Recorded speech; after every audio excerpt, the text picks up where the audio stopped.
Okay, next we'll take a look at the files that are used to boot the most common operating systems. One file that is used, if it's present, is the autoexec.bat file. The autoexec.bat file can be used to configure both DOS as well as all Windows systems. It will be read by the system if it's present, and the commands will then be used to configure the system. If the autoexec.bat file is not present, the system will start up just fine without it. But there are some files that Windows absolutely requires in order to get started. These are called initialization files, and the two that are required in order to get started are the system.ini file, which contains hardware settings and multitasking options, and win.ini, which contains information about file associations to applications. Without these two files, Windows will not start. Other files that can be used to further configure Windows are the progman.ini, which contains information about program manager groups, control.ini, which contains information about the user's desktop, like color selections, wallpaper, and screensavers, and then mouse.ini, which contains the settings for the mouse.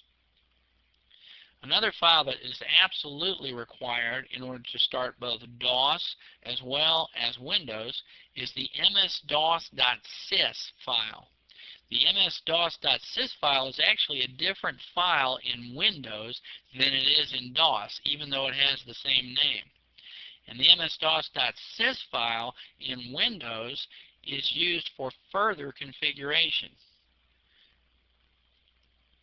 The settings that we can set in the ms-dos.sys file include windir, which is the location of the Windows 9X directory, winbootdir, which is the location of the Windows 9X startup files, hostwinboot drive, which is the drive where Windows is located, and then boot GUI, or boot graphical user interface, which is a selection of either going to Windows or booting to a command prompt and then choosing to go to Windows when we want to.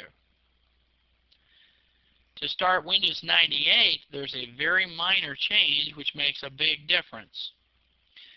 In booting with Windows 98, BIOS first runs the power on self-test, just as normal, but then it loads a small DOS core.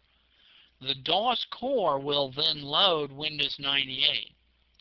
This is a minor change in what happens, but it makes a huge difference in the speed of which Windows 98 can start up, considering all the things that Windows 98 starts.